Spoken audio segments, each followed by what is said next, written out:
Βέβαια, μέσα στις καταγραφές που έκανα τις οπτικοακουστικές υπάρχουν και κάποια τέτοια διαμάντια τα οποία δεν υπάρχουν στην διάθεσή μου επειδή κάποιοι άνθρωποι θέλουν να τα μονοπολούν και τους πήρα μαζί, πήγαμε κάπου, καταγράψαμε το γνωστό. Ναι. Και μιλάω ας πούμε για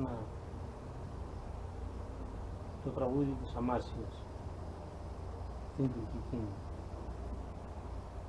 Το καταγράψαμε και αυτός που είχε τα μέσα όπως εσύ δεν μας το είδε. Κακό. Ναι.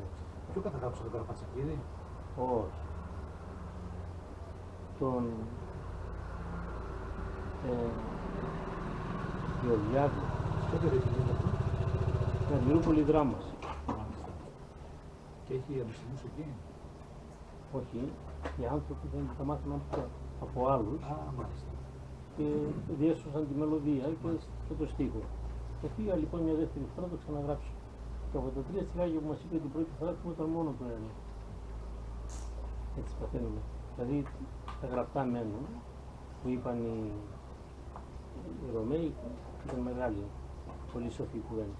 Εν πάση περιπτώσει, μια άλλη συνέντευξη πάλι έτσι χάθηκε με τον Ανέστημα Ιβαζίδη. Με τα ληστέρια που να γράφει εδώ πέρα, δεν έχουν κάποιο πρόβλημα. Να το κόψεις για αυτά. Την Ιβαστερία την κόψεις. Ναι, εννοείται αυτό. Και το συνήθως μου το γράφουμε σε εξαιρετικά. Σε επίπεδο καταθαυμάσεων. Κοίταξε τώρα, ο φορτισμός δεν παίζει κανένα ρόλο. Νομίζω το περιεχόμενο αυτό που θα πούμε είναι σημαντικό. Εν πάση περιπτώσει, ο Ανέστης ο Αϊβαζίδης μου αποκάλυψε κάτι που δεν γνωρίζει κανείς και εγώ επειδή δεν είμαι της άποψης να τα πάρω μαζί μου εκεί που θα πάω, το σπάνε όλοι, και να το πω για να διασωθεί. Αμήν, βεβαίως. Ναι. Τα τραγούδια τα λεγόμενα του Αϊβάζ και όλα όσα τραγούδια υπάρχουν παιδιακά που είναι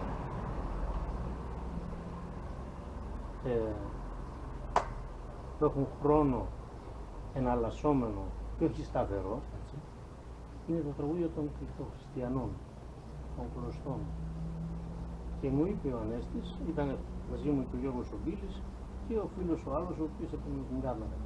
Λέει, ο Χρήστος ο αδελφός μου τα έμαθε από έναν συγχωριανό μας, ο οποίος ήταν κλωστός και ο οποίος λεγόταν Μουρατίδης. Για να λέγεσαι Μουρατίδης, σημαίνει ότι κάποτε λεγόταν Μουράτη. Αυτός λοιπόν... Μιλάμε για το τουρκικό έτοιμο, έτσι. Ναι. Αυτός ο Μουρατίδης έλεγε στην τουρκική. Ο Χρήστος Αϊβαζίδης, επειδή δεν ήξερε τουρκικά, θα γυρίσει στα ποντιακά. Ναι. Και έτσι έμειναν οι σκοποί του Αϊβάζ. Δηλαδή ήταν τραγούδια των χριστιανών. Αυτό βγαίνει από ερευνά το σχόλιο, ότι η διαφορετική ρυθμική αγωγή, ότι είναι στοιχείο ιστορικό που το ξέρουμε από πριν ότι αυτά είναι τραγούδια των κλωστών και υπήρχαν τέτοια τραγούδια? Όχι, αλλά από έρευνα Πρώτη φορά τα ακούω δηλαδή ναι, αυτό. που συνέχισα μετά, έμαθα ότι ο Σταύρης το αφήνω για σας άρχοντες το πήρε από κλωστούς, ο Μπαϊρακτάρης το απάν σάλογον είμαι το πήρε από κλωστούς, τα 3-4 τα Λαγκαδιανά είναι από κλωστούς, δηλαδή όλα τα τραγούδια αυτά είναι από κλωστούς. Και μας το αποκάλυψε ο Ανέστης λίγα χρόνια πριν πεθάνει. Κλωστούς, άρα και δίγλωσσους. Η δίγλωση μπορεί να ήταν και μη κλωστή, Βασίλη, δεν παίζει αυτό κανένα ρόλο. Αυτό γιατί Ναι, σαν διευκρίνηση το ναι, ρωτάω. ναι. Φυσικά θα ήταν αντίγλωση, μπορεί να ήταν και μόνο τουρκόφωνη. Δεν μπορούμε να ξέρουμε. Ναι. Εν πάση περιπτώσει αυτό είναι ένα στοιχείο Ναι. το οποίο δεν αναδείχθηκε γιατί δεν αντιλήφθηκε κανείς ή δεν είχε την περιέργεια, το ενδιαφέρον, ότι όπως θέλουμε να το πούμε. Εν πάση Αξίζει περιπτώσει, όμως να καταγραφεί αυτό το πράγμα, Ναι. γιατί είναι σημαντικό. ναι, αυτή η καταγραφή υπάρχει, Μμμ. αλλά δεν υπάρχει στη διάθεσή μας. Κατάλαβα. Μάλιστα. Λοιπόν, ο Γιώργος ο Μπίλης ήταν μαζί μου στο χωριό το Κολυφικό. Εν πάση περιπτώσει, αυτή είναι μια άλλη πληροφορία για την ποντιακή μουσική, γιατί αυτοί οι άνθρωποι πήγαν δύο θρησκείες, ζούσαν σε μια ψυχική τρικυμία. Εμείς σήμερα έχουμε μία και μοναδική ταυτότητα και έχουμε τόσες αμφιβολίες, τόσα ερωματικά, τόσες διαφωνίες και αυτά που γίνονται στην ομάδα που λέγεται ελληνισμός ή ποντιακός ελληνισμός κτλ. Σκέψου λοιπόν αν ζεις σε δύο κοινωνίες, η τρικυμία είναι απερίγραπτη αυτή η τρικυμία που υπάρχει στον ψυχικό σου κόσμο και αναρωτιόμουν πολλά χρόνια όταν άρχισα να αντιλαμβάνομαι, διότι εγώ το χωριό μου από το Κολυφικό είναι 15 χιλιόμετρα και έζησα πριν κατέβω στην Αθήνα στην Αϊβάς, ο οποίος ερχόταν στο χωριό και τρώγαν τα κοτόπουλα τα χωριάτικα με τη ρετσίνα και την κοκακόλα, διαστροφή δηλαδή, και τραγουδούσε από τραπέζια και εγώ έβαζα στο jukebox Γεργούλη Παπαδόπουλο γιατί ήμουν ήθελα να χορεύω, δεν ήθελα, με κούραζαν. Χρειάστηκε αρκετές δεκαετίες για να αντιληφθώ τι σήμαιναν αυτά τα τραγούδια. Ήταν και ο πρώτος που το έμαθα. Λοιπόν, Πρώτος από ποιους? Τη γενιά. μα δεν το ήξερε κανείς στην Ελλάδα, τώρα το αποκαλύπτω. Μμμ. Μου το είπε, μας το είπε ο Χρήστος Αϊβαζή, ο Ανέστης, όχι ο Χρήστος, ο Ανέστης. Δεν το ξέρει κανείς άλλος. Αυτό. Ναι. Και εγώ είπα πρώτη φορά το ακούω. Ναι, μα έκανα ένα λάθος όταν τον τίμησε ο Κυριάκος ο Μωυσίδης. Δεν του είπα, πες μας τι είναι αυτά τα τραγούδια, θα το πει δημόσια μέσα στην αίθουσα τελετών, να το μάθει όλος ο κόσμος. Εν πάση περιπτώσει αυτή είναι μία πτυχή την οποία επισήμανα χάρη του Ανέστη του Αϊβαζίδη εγώ. Α, και ένα τραγούδι ακόμη μας έπαιξε στην έκδοση που κάναμε για την Ενcyclopedia Ποντιακού Ελληνισμού, τέτοιο με αναλωσόμενο χρόνο, ο Πόλης ο Σωτηριάδης, τον οποίο κατάγραψα 9 τραγούδια. Και του είπα, παίξε μου ένα διπάτ άγνωστο. Ξέρεις κανένα άγνωστο? Λέει, ξέρω. Και παίξε να το γράψω. Το γράφουμε λοιπόν και αυτό είχε αναλωσόμενο χρόνο. Άγνωστο τελείως. Και αυτό υπάρχει βέβαια σε αυτή την έκδοση που κάναμε.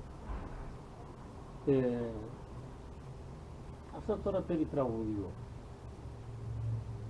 Τι θέλεις να πούμε άλλο? Καταρχήν για τα προσωπικά σου που είπες, εγώ Ναι. θα ήθελα να καταγραφεί Ναι, μπαμπάς, μαμά και παππούδες. ναι. Όπως είπαμε, ο Μαυρίδης κατάγονταν από την Νεοκυσάρια, τον Ιξάρ, του οποίου ο πληθυσμός κατά 95% χάθηκε στη γενοκτονία. Ήταν περίπου 20.000 Έλληνες και εδώ ήταν γύρω στα 500 άτομα. Γι' αυτό είναι άγνωστοι οι Ιξαρλίδες. Είναι σε 2-3 χωριά στη Μακεδονία και λίγοι. Στο Μεσαίη. Και οι ίδιοι και η παράδοσή τους. Δεν έχουμε. Μα όταν δεν υπάρχουν άνθρωποι, Ακριβώς είναι αυτό. δεν μπορεί να υπάρχει Συμφωνώ παράδοση. απόλυτα, ναι. Ναι, συμφωνώ απόλυτα. Δεν ξέρω εγώ τίποτα. Ο Νίκος ο Ματερίδης μου είπε, οι λίγοι που ζούσαν, λέει, στα Λαγκαδίκια, πέσαν και ούτε. Δεν πήγαν να το ψάξω. Κακός μεν, αλλά δεν πήγαν να το ψάξω. Έκανα κάποια καταγραφή. Δεν ξέρουμε αν ήταν επιρροή Καπαδοκίας του. Πιθανόν να ήταν, αλλά δεν το ερεύνησα. Γιατί εμείς γενικότερα δεν είχαμε στην παράδοση μας έτσι. Σπάνια το πούμε, ναι. Ήτανε, αλλά σπάνια. Στο δυτικό πόντο. Ναι, έτσι. Δυτικός πόντος είναι και Νοπισάρα. Καλά, είναι και λίγο κεντρικός. Έχεις υψηλή καταγωγή. Είναι και η πατρίδα του Άγιου Βασιλείου. Ναι.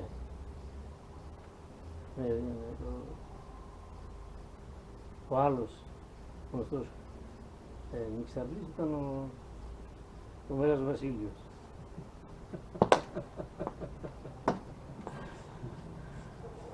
Τώρα ποιος ήταν ο έτερος, ξυπακούγεται. Τέλος πάντων. Ακριβώς, δεν υποφαινόμενο. Και ο Μιλών. Λοιπόν, δεν το έψαξα και βέβαια αυτό είναι δική μου ευθύνη, γιατί προσάπτω κατηγορίες σε άλλους, αλλά και εγώ γιατί ερεύνησα όμως την άλλη πλευρά της μάνας μου, οι οποίοι κατάγονταν κατά το ίμιση από το Ατάπαζα. Δηλαδή η ρίζα από τον Παπά είναι οι Νιξαρλίδες όλοι. Βέβαια. Μάλιστα. Από το Ατάπαζα και από την περιοχή Καμιτιάς Μεσουτιάς της Σεβάστιας. Μάλιστα. Και η τέταρτη γιαγιά ήταν από την Ορτού. Αυτή είναι η καταγωγή μου. Αλλά εγώ όταν πήγα στην Αθήνα και με έστειλε ο Κιαχίδης, το σύλλογο που λέγεται Παποντιακή τότε, εκεί ήταν όλοι οι αφρόκρεμα της Τραπεζούντας και πρόεδρος του σωματείου ήταν αυτός που εισήγαγε τη Μεσεντές στην Ελλάδα, ο Στυρόπουλος. Και μέλη ήταν ο Δημήτρης Ψαθάς, ο Τάκης Μουζενίδης, η αφρόκρεμα του πνεύματος και του χρήματος. Από αυτούς έμαθα κάποια πράγματα, τα οποία είναι άγνωστα σε πολλούς, διότι οι άνθρωποι ήταν η αφρόκρεμα, η high society δηλαδή, του Πόντου. Τα παιδιά τους όμως αλωτριώθηκαν και δεν ήθελαν να χορεύουν μαζί μας χωρίς ποντιακούς, γιατί λέει παίρναν μέρος σε ράλι αντίκα. Όχι ράλι, ράλι αντίκα. Λοιπόν, ιδιαίτερα γούστα, διότι όταν έχει κανείς συνεισαγωγές στις Μεσεντές στην Ελλάδα και στην Νότια Ανατολική Ευρώπη και Μεσόγειο, δεν ασχολείται με την Κίνα. Άλλωστε, θεωρούνταν η ποντιακή μουσική της Λύρας, ακόμη και από τον Πόντο, υποδεέστερη, γράφουν τα περιοδικά του 1890, όπως ο Αστήλ του Πόντου. Γράφουν εκεί. Ότι είναι η μουσική της υπαίθρου. Ναι, ότι σε αντίθεση ας πούμε με την ισπανική ή την ιταλική παραδοσιακή μουσική, η δική μας δεν είναι έβηξη. Και δεν είναι και ψέμα. Φυσικά η κοινωνία της αποικιοκρατίας, της Ισπανίας ή της Ιταλίας, οι οποίοι εκμεταλλεύονταν, άρχισαν πρώτοι τις αποικίες και μετά ήρθαν οι Άγγλοι, οι Γάλλοι και τελείως στο τέλος οι Γερμανοί, αυτοί είχαν ένα πολύ υψηλό επίπεδο. Γι' αυτό και ανέπτυξαν τη μουσική, γιατί η μουσική είναι προϊόν της κοινωνικής πραγματικότητας. Αν έχεις υψηλό επίπεδο μόρφωσης και οικονομικό βέβαια, έχεις διαφορετικές απαιτήσεις από ότι εάν είσαι γεωργός, κτηνοτρόφος και έχεις μια φλογέρα, πολυτέλεια, και μια λύρα που είναι ακόμη πιο μεγάλη πολυτέλεια, διότι η φλογέρα γίνεται και εύκολα. Η λύρα θέλει και λίγο περισσότερη δουλειά. Εν πάση περιπτώσει, αυτά σε ό,τι αφορά τη μουσική μας. Τώρα στο θέμα των χωρών και το θέμα βέβαια στο θέμα των του χορού των χωρών. Ο χορός των χωρών είναι ο Σέρα. Πριν πάμε εκεί πέρα, μια παρένθεση. Ναι.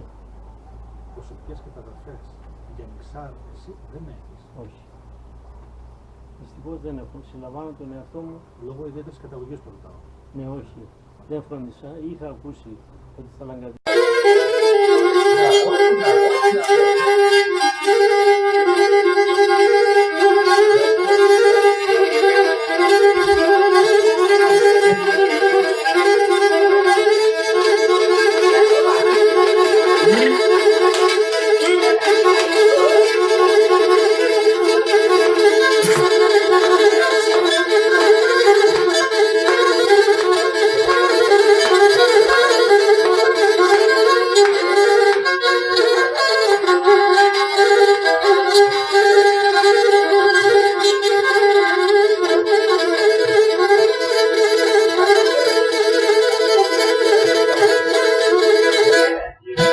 Gracias.